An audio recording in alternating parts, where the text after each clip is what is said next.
Hey, what's up everyone? It's Jimbo back for another video.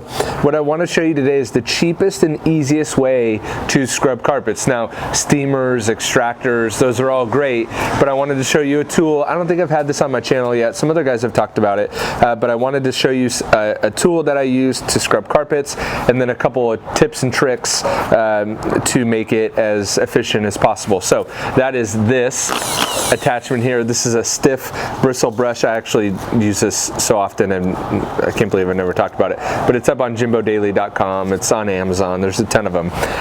And so what it can do is save your arm, right? And a lot of detailing comes down to how to be more efficient and effective. And scrubbing with a brush is just simply not effective, not as nearly as effective as this. And if you can't afford an extractor or a steamer, hey, we all understand. Now, one tip, I do have this attached to the DeWalt. It's a corded drill. I also use this for emblem removal and stuff. And the reason why you want to do corded versus a battery powered is because battery powered doesn't have the consistent power that a corded drill does have. And not only that, but you don't want to be carrying batteries around. So corded is way better, and you can really have that full power for as long as possible. So let me show you this mat that I'm working on, and I'll show you the before and after results as well. So once you have the mat on the ground or on the table or whatever, another tip that I see a lot of people overdoing is oversaturating the carpet. And when you oversaturate it, what will happen is you get a lot of fling and a lot of spray. And you could think about these as kind of like a buffer on paint, and when you use too much compound.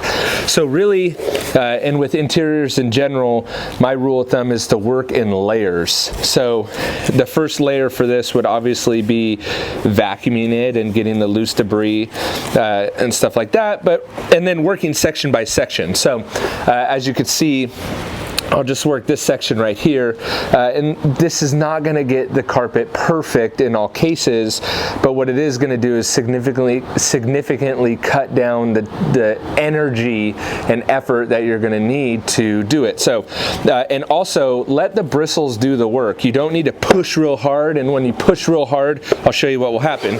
Push real hard, it's going to throw you all over the place, right? So really, just hardly any pressure, and just let the machine do the work. And let the bristles do the work. And you can kind of ease into it, but you can see how I'm virtually getting no spray of chemical or product. That's because I didn't oversaturate the panel, and also the machine is not kicking me around everywhere. If I press down, see how it gets wonky? But you're just right on top with it. And if you feel like you need a little bit more because you're not quite getting the result you want, you could spray a little bit more. And see, there becomes the spray. It's a little oversaturated now, but I wanted to do it for the purpose of this video to show you. You don't really want to oversaturate it. So I'll just work this small section right here. But you can see how many times that brush is spinning around. I mean, there's just no way that your own arm movement could simply do that. And I'm really not putting any pressure into it, just letting the bristles do it. It's not eating up the carpet. It's not destroying the fibers.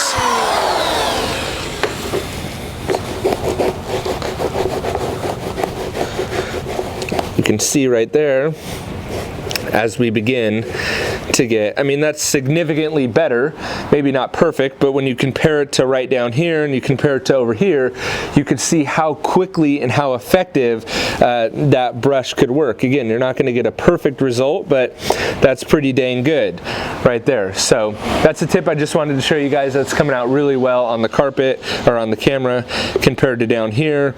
It looks significantly better. That carpet, you're going to be able to shampoo this whole mat within a matter of a couple minutes. Again, would an extractor be better? Probably. Would a steamer help you? Probably. But this is a very cheap and efficient way, an effective way to get mats really, really clean. You could also use it on the interior cars.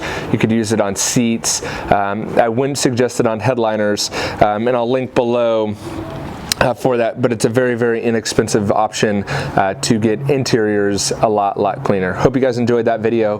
Hope you'll choose to subscribe, and I will catch you guys on the next one. See ya.